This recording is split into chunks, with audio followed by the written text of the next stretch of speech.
When I look at the person of Jesus, one very important thing that I find in him is he always was a person of composure. He took an equilibrium as the means of his approach to anything that came on his way.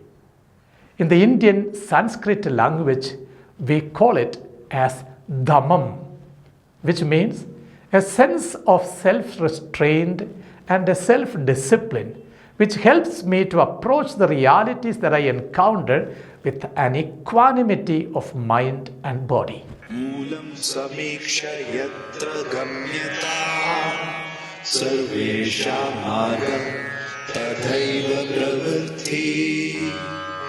Moolam samiksha yatra gamyata sarvesha margam tadhaiva pravritti. Sisters and brothers, a very hearty welcome to each one of you to this monthly recollection talk in the season of Lent. With Ash Wednesday, we are commencing the season of Lent with an intensive preparation to journey with Jesus, our Master and Lord, in his time of trials, struggles, and persecutions, with a further purpose of passion, death, and resurrection and ascension. Yes, my sisters and brothers, the season of Lent renews once again our inner thirst for knowing the Lord better and to remedy those areas of our lives which we have not handled properly. And one of those measures that we take normally during the season of Lent is the aspect of fasting. Today, I would like to deal with this particular point in a little detailed manner, even to ask a further question: why did Jesus fast? And why should we fast during the season of Lent? In order to make us a bit more conscious about this concept of fasting and what God would expect of us through fasting, I would like to read before you a passage from the book of Prophet Isaiah, chapter 58, verses 3 to 8. Why have we fasted, and thou seest it not? Why have we humbled ourselves, and thou takest no knowledge of it? Behold, in the day of your fast, you seek your own pleasure and oppress all your workers. Behold, you fast only to quarrel and to fight, and to hit with a wicked fist. Fasting like yours this day will not make your voice to be heard on high. Is such the fast that I choose, a day for a man to humble himself? Is it to bow down his head like a rush, and to spread sackcloth and ashes under him? Will you call this a fast, and a day acceptable to the Lord? Is not this the fast that I choose? To loose the bonds of wickedness, to undo the thongs of the yoke, to let the oppressed go free, and to break every yoke? Is it not to share your bread with the hungry, and bring the homeless poor into your house? When you see the naked, to cover him, and not to hide yourself from your own flesh? Then shall your light break forth like the dawn, and your healing shall spring up speedily. Your righteousness shall go before you. The glory of the Lord shall be your rear guard. Yes, my sisters and brothers, this particular passage that we listened from the book of Prophet Isaiah brings before us the practical aspect of fasting. Very often, we connect the concept of fasting with an abnegation of food.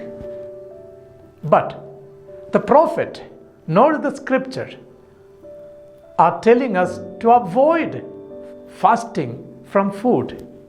But on the other side, what does it achieve as its goal? Are we bettering the quality of our life? And that perhaps is the finest question that we need to ask today when we are entering into the season of Lent. I was always enchanted by the teachings of Pope Francis.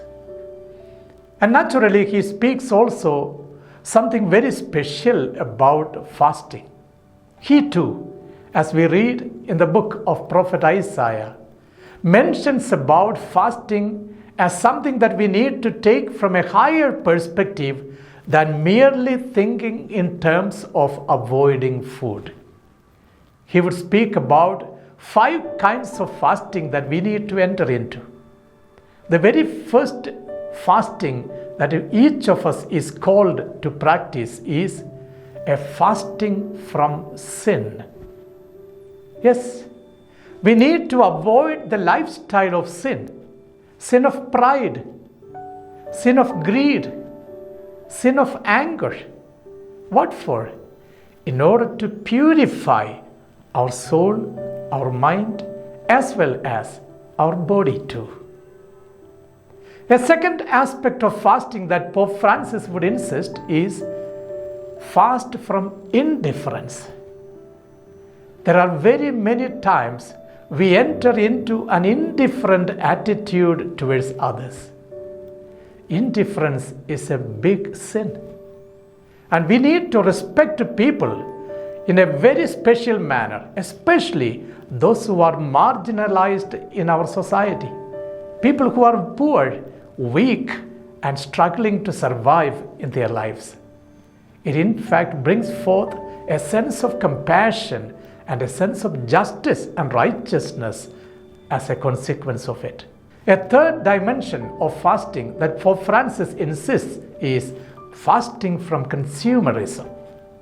Yes, consumerism is always a dangerous threat that we are facing today. Very often, we think in terms of consumerism merely from the point of view of the food.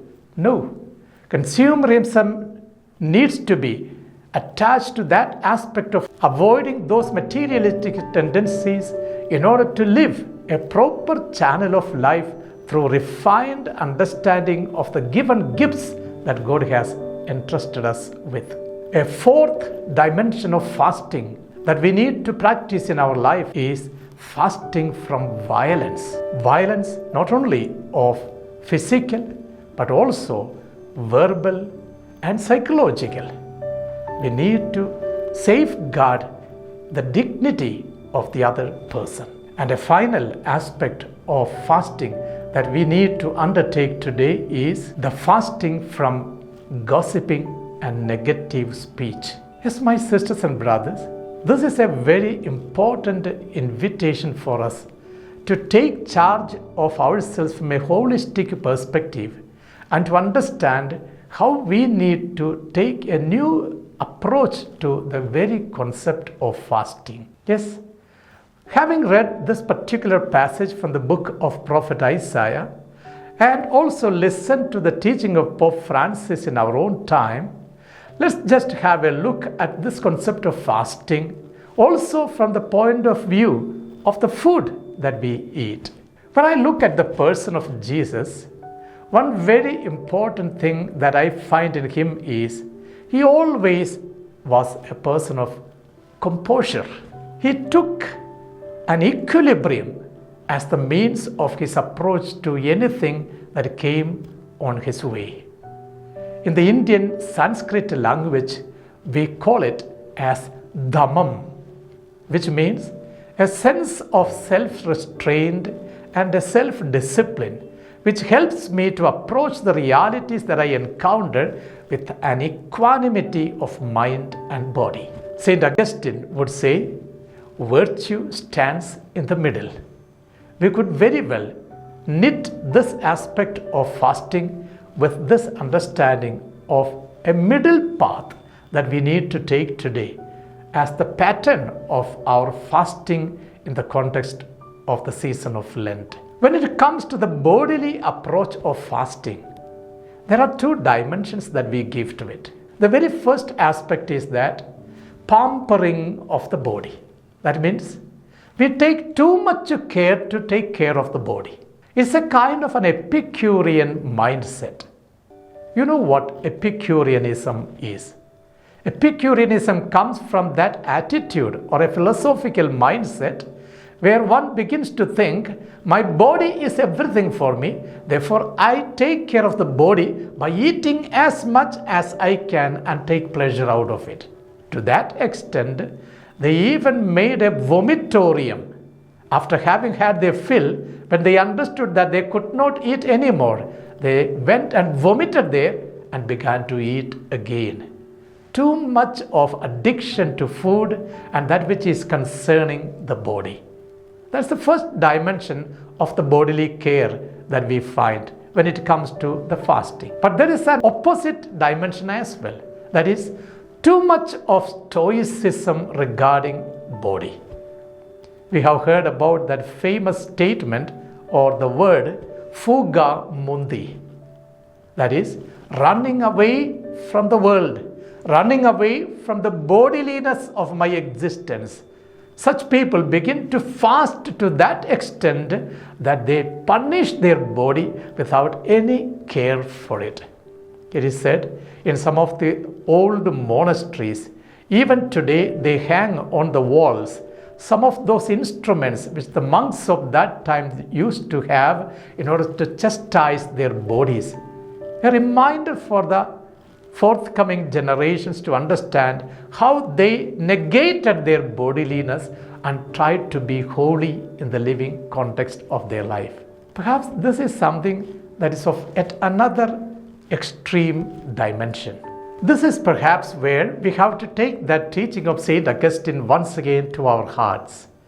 Virtue stands in the middle. There is a very interesting incident narrated about a master, a guru. He was sitting along with his disciples. He took a violin in his hands and then he began to tighten the strings of this violin. To that extent, it was very tight and was almost at the point of breaking. Then the disciples shouted aloud, "Master, if you tighten it more, it would break." Then the master decided to take the reverse order. He began to loosen the strings so much, to that extent, the disciples began to shout aloud and tell him, "Master, if you loosen that string so much, no music would ever come out of it." And there comes the wisdom of the master. It is better to take a balanced approach to life. Yes, my sisters and brothers, every religion practiced fasting. Look at our brothers and sisters in the Islam religion. During the time of Ramzan, they would not even sulk saliva so that they would not break their fasting. What about the rishis and sannyasis of our country, India? They fasted so many days together, eating only the fresh leaves of the trees. Yes, there had been a sustained aspect of this fasting in the concrete context of the people of our own country and traditions. It's where that I look at Jesus a bit more closely. I ask the question, how did Jesus begin his public ministry? The gospel beautifully narrates, he went into the desert, led by the Holy Spirit, and there he fasted for 40 days and nights alone in the desert. He prayed, he fasted, he experienced the silence of the heart. And this fasting of Jesus is highlighted very much in the concrete context of his further life as he entered into the public ministry. What we notice here is this. Jesus developed a culture of fasting, which was something very strange from the traditions of that time. The contextual situation of Jesus' time demanded that fasting was something very external. People totally negated food, remained without eating anything, and they showed it out also in the public that they are fasting. It's in this context that we hear some people asking Jesus some fundamental questions. Why is it that your disciples are not fasting when the disciples of John are fasting? If we keenly look at this question, we would find here that that question is not directed to Jesus, nor is it an accusation against Jesus. It's all about why his disciples are not fasting. So it is here that we need to see the answer of Jesus is bringing something fundamental to their understanding. Jesus makes a statement. When the bridegroom is with them, they need not fast. Yes, that statement has something very special to communicate. The Gospel of John beautifully brings out this particular statement of Jesus. Who is this bridegroom? My dear brothers and sisters, we must remember the bridegroom is an ideal figure, someone who is perfect in everything. And we must realize no woman ever has found in her life that ideal husband or person whom she is searching for. Therefore, when Jesus is saying, when the bridegroom is with them, they need not fast, he is giving them one of the most ingredient aspects of their spirituality. That is, I who am that ideal figure whom you are searching for, am with you, then why should you be fasting now? My presence should be the most joyful aspect of your life. It also invites us to understand certain nuances of Jesus' teaching. He is telling that most often we should realize we are rid of the presence of the ideal bridegroom in our lives. Therefore, we are in a search that makes us to understand I have got vacuum situations of my life, areas where I feel empty. I need to be filled in with some kind of a spiritual dimensions of my life. That's where Jesus is telling every search for the bridegroom should be spontaneous. It should never be forced upon someone. It needs a self-realization from your side as to what kind of a fasting are you to take. It should lead you to a further understanding. Are you rid of certain dimensions of your life today? The essentials of your life. What are those essentials? Are you rid of love? Have you broken your relationship? Are you in an angry situation with someone else? Perhaps these are moments when you need to take into consideration the necessity to get back to that bridegroom who is no more with me. Yes, ideal is always necessary. A focus is always necessary in order to achieve the target of my life. Therefore, I may have to choose to fast. I may have to do certain kind of penances in my life in order to achieve the target that I am looking for. In this context, we must also understand fasting is not merely the abnegation of food. Fasting is in fact a desert experience. That exactly is what Jesus is teaching us. He went into the desert and there, what was he experiencing? He was experiencing solitariness. He was experiencing silence. He was experiencing intimate relationship with God. That's why very often we connect this concept of fasting with that Sanskrit word upavasa. Sisters and brothers, what does it mean to be in upavasa? Upa means with. Vasa means to stay. To stay with someone whom I love so much. That in fact is upavasa. So the fasting that Jesus did in the desert was not merely an abnegation of the food, but it was equally entering into a choice of his life. That's why we say it is a solitariness. It is not an isolation. He chose to be alone. He was solitary. He was in total silence. There was no human being ever with him. Perhaps the only time in his public ministry where Jesus was totally alone was when he was praying. and at the same time, an intimate relationship with God. That's why when he went into the house of Mary and Martha, he negated the complaints of Martha. He tells her, and how? Calling her name twice, Martha, Martha, which means something important is coming now. Mary has chosen the right part. She has chosen to be in Uppavasa with me. She is sitting at my feet. It is a challenging statement for all of us. We should equally become aware we are Marthas of the modern time, running around everywhere, not knowing where to attend to, not knowing what we are listening. We are worried until and unless we are involved in, things will not be settled. My presence is necessary. I have to do this. I have to go there. I have to come back at this particular time. Everything is centered on me, and the Martha in me is so turbulent to that extent, I'm no more able to fulfill any task or responsibility of my life. Martha, Martha, Mary has chosen the best Uppavasa, the best part of her life, by sitting at my feet. In this context, Jesus also equally makes us aware fasting is something very personal. The entry of Jesus into the desert also shows forth it is not a public show.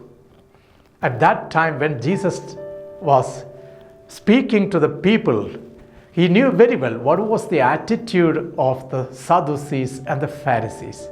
They were people who were showing forth their paraphernalia, showing forth their ritualism and their external gestures of prayer and fasting.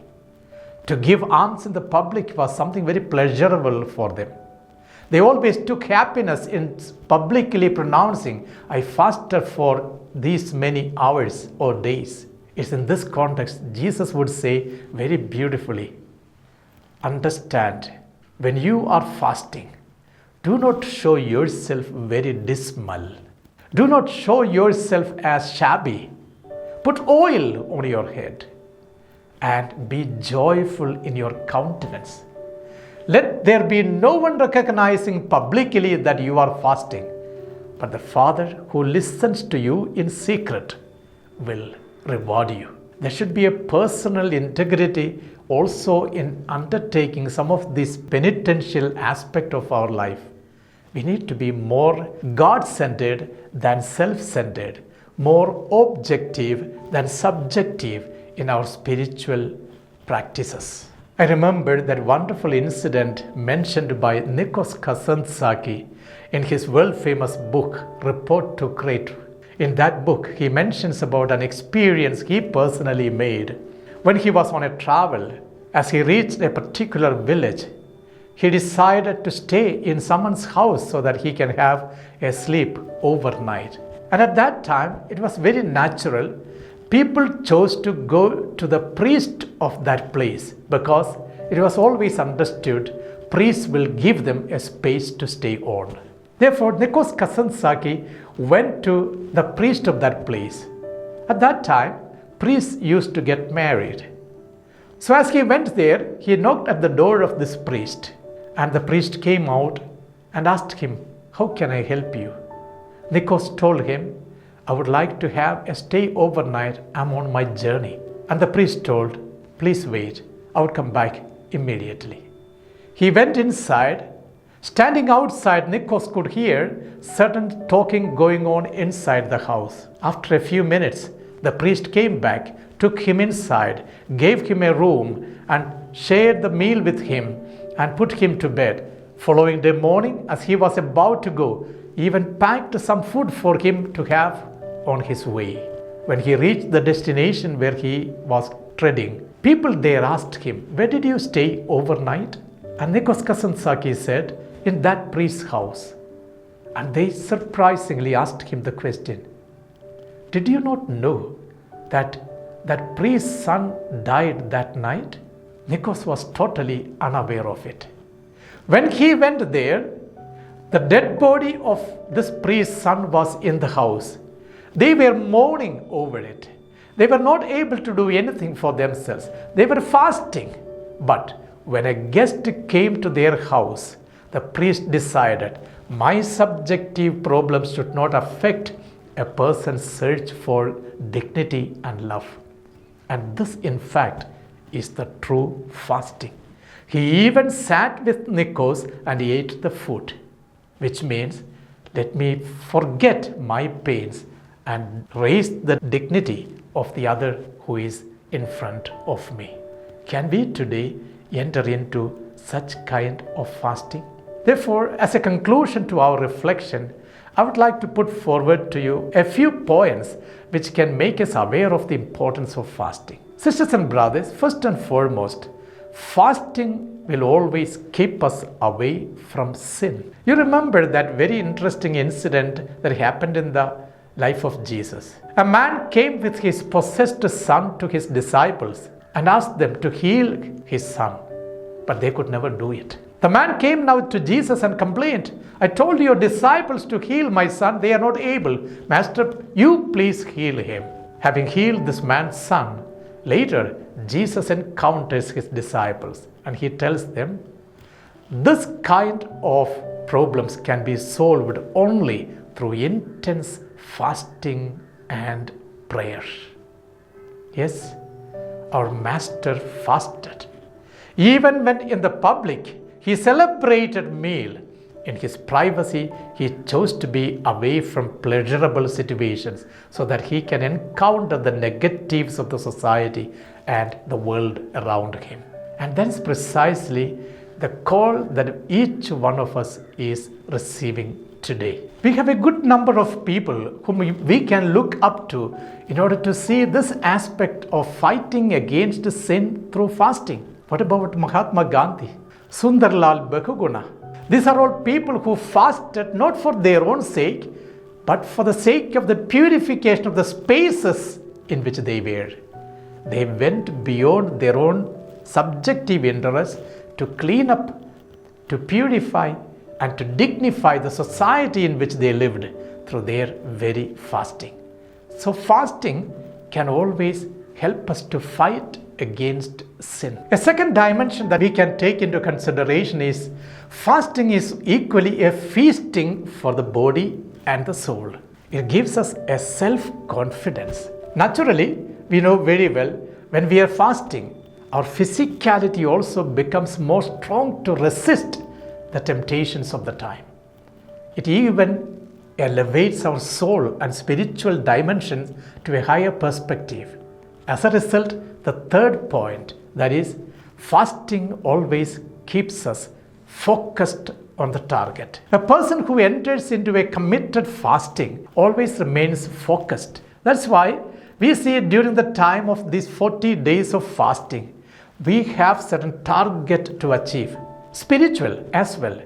At the same time, we are well aware of those weaknesses, struggles, problems that we have in ourselves, and we begin to be more attentive to them to make them eradicated from the concrete context of our lives.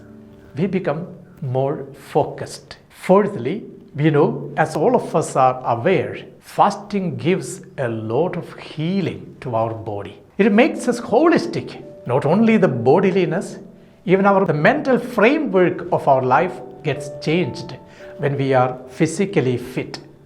Therefore, there is a spiritual, psychological, mental, and even emotional healing happens when we do enter into fasting. And finally, the fasting develops a sense of taste. You know very well, when we eat every day something tasty, it normally is not giving us much taste. We are too used to it.